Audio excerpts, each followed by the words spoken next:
Assalamualaikum warahmatullahi wabarakatuh. Jumpa lagi dalam programnya Podcast Cukup Pedas. Podcastnya Palpers Official yang tayang di YouTube channel. Podcast Cukup Pedas ini juga bisa kalian saksikan di Spotify dengan nama Cukup Pedas. Nah, hari ini kita akan mengulik kisah salah seorang couplepreneur yang memanfaatkan peluang di masa pandemi. Di samping saya sudah ada Kak Ewin, pemilik usaha Alinbox. Mungkin pemirsa sudah ada beberapa yang tahu tentang Alinbox. Kita akan kupas episode kali ini. Assalamualaikum Kak Ewin. Waalaikumsalam warahmatullahi wabarakatuh. Ya, mungkin biar lebih jelas kita buka maskernya nih Kak. Oke.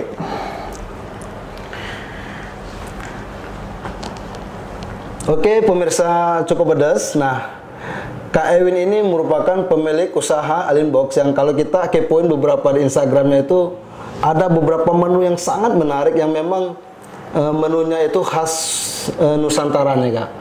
Nah, mungkin Kak Ewin bisa dijelasin Kak pemanfaatan peluang di masa pandemi ini, kemudian Kakak membuka usaha kuliner ini. Baik. Assalamualaikum warahmatullahi wabarakatuh. Pemirsa Cukup Pedas, alhamdulillah hari ini senang sekali saya Erwin Azhar Wijaya bisa sebenarnya berbagi lah Kak ya, berbagi pengalaman berkenaan dengan apa yang sudah kami lakukan dari beberapa bulan yang lalu. Sebenarnya usaha Alinbox ini sendiri merupakan usaha yang kami gelutin bersama istri. Jadi kenapa kakak tadi sebut couplepreneur? Memang kami berdua, saya dan istri kolaborasi ya? Berkolaborasi.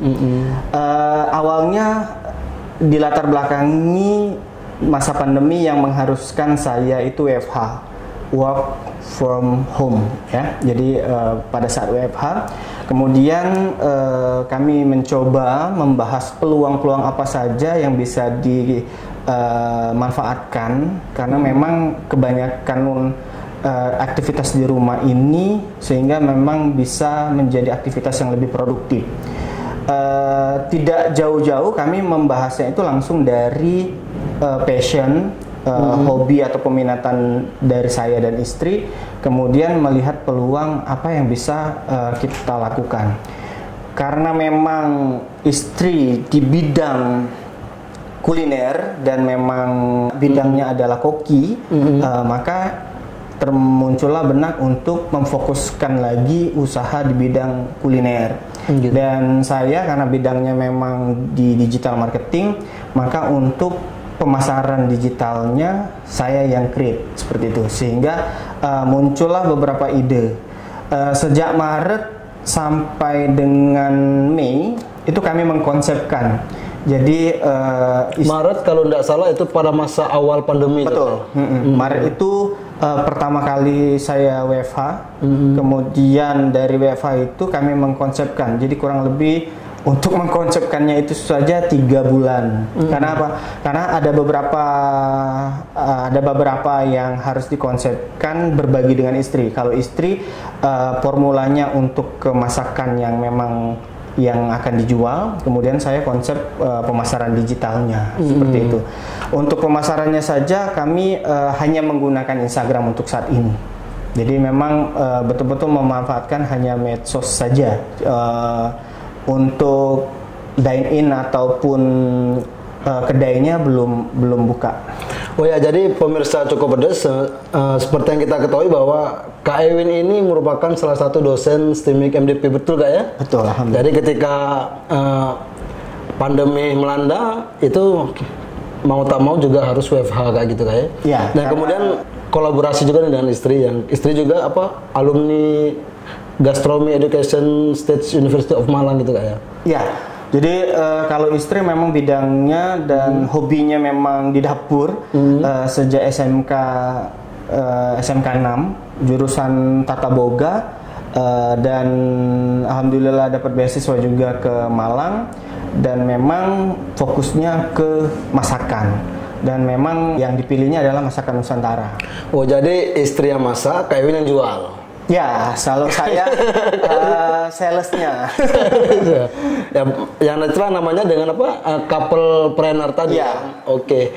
Nah, ini kan pemasaran cuma melalui Instagram nih, melalui media sosial Instagram. Nah, ada strategi nggak Kak, nih Kak, biar barang yang kita jual, produk yang kita jual dilihat oleh warganet itu bisa tertarik seperti itu Kak? Iya, jadi memang kalau untuk wirausaha pemula yang memang memanfaatkan medsos ini memiliki tantangan tersendiri.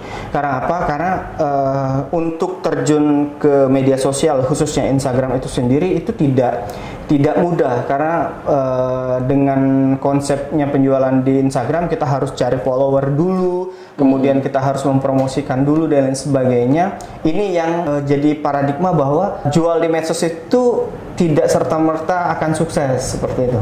Nah, karena memang dikonsepkan saya mau fokusnya ke Instagram. Bagaimana saya jualan ketika orang lihat postingan kami itu tertarik. Jadi kuncinya karena memang medsos itu adalah tampilan visual yang harus kita garap adalah ketika orang melihat postingan kita itu tertarik terlebih dahulu. Nah, setelah dia tertarik, kemudian hasrat selanjutnya adalah memesan.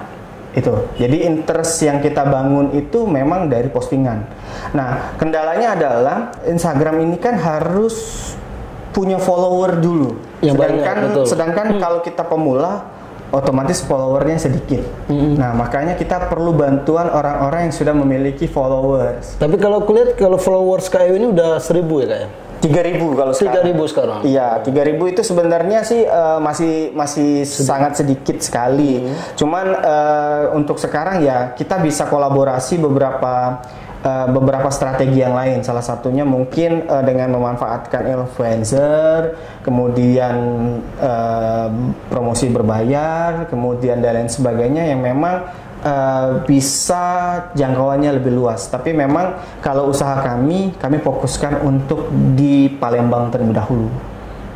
Tapi waktu aku kepoin Instagramnya Kevin tuh kayaknya ada beberapa produk yang memang dari luar yang sengaja dikolaborasikan dengan ya, betul. Jadi itu strateginya seperti apa itu? Ya, jadi kita punya strategi itu adalah support lokal bisnis. Jadi sesama UMKM kita itu saling dukung.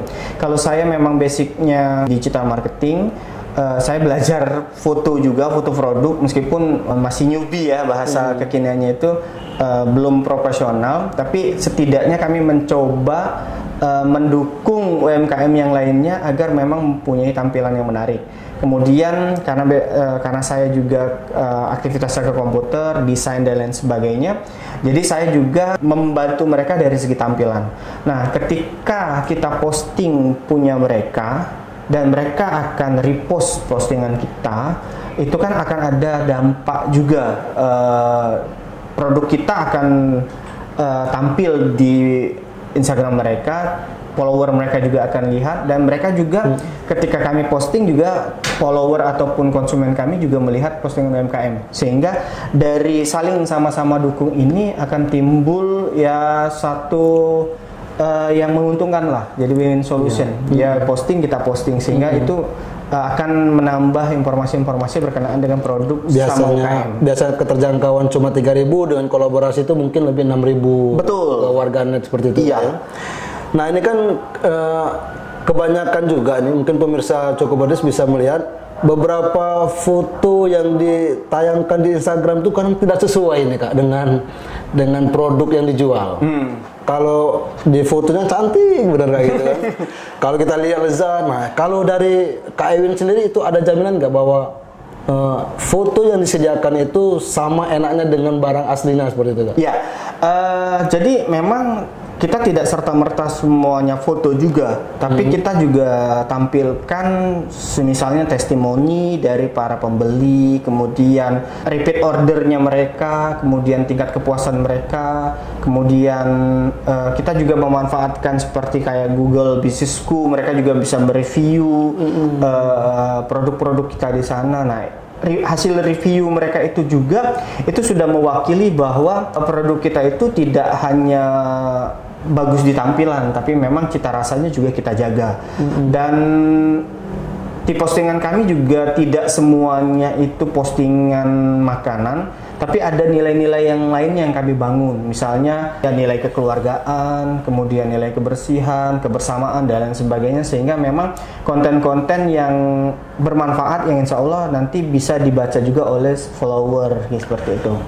Oke. Nah, Alin Box ini kan mungkin fokusnya ke masakan Nusantara ini kan. Iya. Nah, mungkin apa sih Kak bedanya mungkin menu-menu yang Alin Box sediakan dengan kedai-kedai Nusantara yang lain nggak? Ya, jadi sebenarnya yang kami angkat itu adalah kesukaan orang Palembang ini kan akan rasa pedas sebenarnya. Awalnya itu pedas. Tapi kalau pedas yang lainnya itu menggunakan sambal dan lain sebagainya, nah kami di sini justru mengangkat sambal dabu-dabu. Nah, sambal dabu-dabu ini khas Manado. Sambal dabu-dabu ini sebenarnya cukup cocok karena hasil riset kecil kami selama 3 bulan awal itu kami juga ke keluarga, ke teman-teman dan lain sebagainya untuk mereview. Oh, ternyata ini peluang karena sambal dabu-dabu ini cocok juga di lidahnya orang Palembang. Nah, bedanya memang kalau yang cabai-cabai yang lain kan mungkin diulek, kemudian menggunakan kayak bon cabai dan lain sebagainya yang pedasnya memang. Gitu, tapi kalau kami memang khasnya cabai burung. Kalau saya itu ke pasar khusus beli cabai burung pagar alam. Betul Pak, karena kan saya semenjak jual cabai ini, semenjak jual sambal, baru tahu nama-nama cabai. Iya, karena ada cabai itu dari Jawa. Kalau dari pedagangnya ini ada yang Jawa. Kemudian kalau kita pilih itu cabai pagar alam. Cabai burung pagar alam itu dia kecil-kecil, panjang. Situ digunting, kita gunting kemasan. Tapi kalau yang Jawa itu dia mirip cabai burung juga, tapi kayak sedikit buntet ya. Bontet. Itu cabai burung Jawa. Nah, itu juga saya tahu. Bahkan bawang merah tuh juga banyak jenisnya kan. Ada bawang merah yang paling digemar itu kalau di pasar tuh bawang merah Brebes ya. Ada juga yang Padang. Nah, ada juga Padang. Itu Jawa bawang merah Padang. Nah, itu baru tahu pada saat saya jualan ini ke pasar. Kalau bibi bawang sama bibi cabai itu yang menjelaskan, kalau ini cabai apa deh katanya. Itu yang baru experience yang memang benar-benar luar biasa yang saya dapetin. Oh, jadi beraneka ragam. Nah, keanekaragam itu juga yang jadi pondasi kami untuk berarti kita bisa meluaskan lagi makanan kita, produk-produk dan sebagainya. Bahkan insya Allah di 2021 ini kami lagi riset juga untuk makanan-makanan yang personal. Karena Alin Box ini sebenarnya ini makanan keluarga. Paket-paketnya pun juga paket keluarga. Jadi satu box ayam itu memang 1 ekor ayam. Bukan untuk personal. Kalau yang biasanya orang jual kan itu paketnya personal. 1 lunchbox, 1 ayam, 1 potong ayam. Tapi kalau kami enggak. Kami ikan guraminya itu agak besar, 500 gram, setengah kilo. Kalau ayam itu 1 ekor dipotong 8. Kalau pedo itu 2 ekor ikan pedo. Kemudian kalau udang itu 500 gram. Jadi porsinya memang khusus untuk porsi keluarga. Menunya apa aja tuh Kak? Kalau menunya kita ada ready to eat untuk siap santapnya itu ada ayam bakar Pasundan dan ayam bakar Palembang. Kemudian ada pedo. Pedo ini dari Pak Gubernur yang ngasih namanya. Pedo pete dabu-dabu. Oh iya, jadi aku baru ingat. Jadi Alin Box ini juga mendapat apresiasi juga pemirsa cukup pedas dari Kementerian Koperasi dan UMKM yang waktu itu diserahin langsung Pak Gubernur Sumatera Selatan. Bener gak itu? Betul. Kan? Alhamdulillah pada saat Festival Rempah kita berkesempatan diundang untuk secara simbolis menerima bantuan wirausaha pemula dari Kementerian Koperasi dan UMKM. Jadi yang pedo itu iya, pedo itu langsung dari Pak Gubernur. Jadi launchingnya itu memang kami antarkan ke Gria. Saat itu ya beliau yang memberi nama PPDD katanya. Pedo pete dabu-dabu. Dan Pedopete dabu-dabu. ya, ini jadi makanan yang memang kesukaan beliau ya. Jadi di antara banyak endorse-nya Pak Gubernur, kami terapresiasi juga bahwa ternyata Pak Gubernur suka pedok. Dan ini jadi makanan andalan juga di Alin Box seperti itu. Nah, ini yang kami kemas jadi tampilan Alin Box, sehingga memang walaupun kami masakan rumahan, insya Allah tidak kalah dengan cita rasa restoran. Wah. Amin. Makanya kalau yang penasaran langsung ke Instagramnya Alin Box, langsung jualan. Ya, jadi jangan lupa pemirsa Cukup Pedas bisa kalian kepo-kepoin lah Instagramnya Alin Box, Alin Box, betul. Di sana ada beberapa menu masakan yang mungkin menarik untuk dicoba. Iya. Oke Kak, tadi kembali lagi ke apresiasi dari kementerian itu. Nah, keunggulan Alin Box dengan UMKM produk Nusantara ini apa nih Kak? Oh, oke. Bedanya lah, beda. Ini kaitannya dengan wirausaha pemula ya.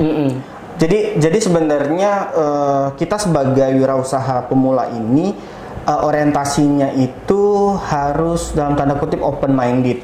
Kebanyakan orang yang berwirausaha itu kan hanya mikirin dagang gitu ya, jualan yang dikejar hanya closingan saja. Nah, tapi kalau saya orientasinya adalah saya juga harus bermasyarakat. Salah satunya ada wadah dari Dinas Koperasi dan UMKM. Nah, saya ikut di dalam binaannya Dinas Koperasi dan UMKM, baik kota maupun provinsi. Nah, dari dinas itu informasinya kita akan dikenalkan dengan beberapa grup UMKM. Kalau di Palembang ini banyak sekali grup UMKM. Nah, kita bisa pilih dan bisa join juga di dalam grup tersebut untuk menambah hasanah dan informasi yang lainnya, hasanah ilmu dan informasi lainnya. Nah, sebenarnya kalau untuk wirausaha pemula ini, karena memang dari kementerian, informasinya itu akan diberikan ke dinas. Nah, karena kita memang sudah saling berinteraksi dan memang berhubungan dekat dengan dinas, maka dinas akan memberikan informasi tersebut, sehingga ini informasinya akan diumumkan oleh dinas.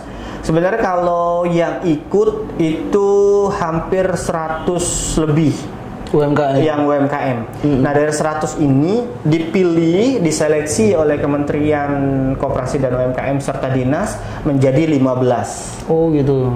15 untuk angkatan kami, 15 orang yang terpilih. Nah, 15 orang ini nanti disortir lagi oleh kementerian Pusat. dan kami dari 15 itu hanya 9 orang yang mendapatkan kesempatan untuk bantuan wirausaha pemula ini. Termasuk ya alhamdulillah Alin Box juga berkesempatan untuk ini. Nah, intinya adalah kita bisa menuangkan usaha kita itu dalam bentuk proposal bisnis, sehingga proposal bisnis itu menjadi acuan bagi para investor atau yang memberi dana. Itu Pak. Artinya dalam hal ini kementerian itu bisa melihat apakah UMKM ini bisa dengan dukungan dana ini apakah bisa berkembang atau Ya, tidak, seperti itu Kak ya? Betul. Jadi dari pertimbangan dari mereka itu. Salah satu tujuan proposal bisnis itu adalah memberikan gambaran prospek dari usaha itu, kayak itu. Jadi itu yang memang benar-benar penting wirausaha yang mengonsepkan dalam bentuk proposal bisnis. Oke, nah jadi mungkin pemirsa Cukup Pedas kalau yang ingin memulai usaha UMKM itu bisa mengkonsepkan terlebih dahulu usaha yang ingin dikembangkan seperti apa Kak gitu Kak ya. Betul. Baik pemirsa Cukup Pedas, sebelum mengakhiri pembicaraan Cukup Pedas hari ini, nah mungkin Kak Ewin ada closing statement Kak untuk pelaku usaha pemula. Baik, untuk para UMKM atau UKM terus ikhtiar mencari rezeki yang halal. Dan jangan lupa berinovasi dan berkolaborasi. Itu saja pesan untuk teman-teman pelaku usaha. Oke, demikianlah pembahasan Cukup Pedas kita hari ini bersama Kak Ewin, owner Alin Box. Semoga pembahasan hari ini bermanfaat untuk pelaku usaha pemula seperti itu Kak ya. Iya. Oke Kak Win, terima kasih banyak Kak Win atas kehadirannya di studio Papers Official. Ya, wassalamualaikum warahmatullahi wabarakatuh. Waalaikumsalam warahmatullahi wabarakatuh.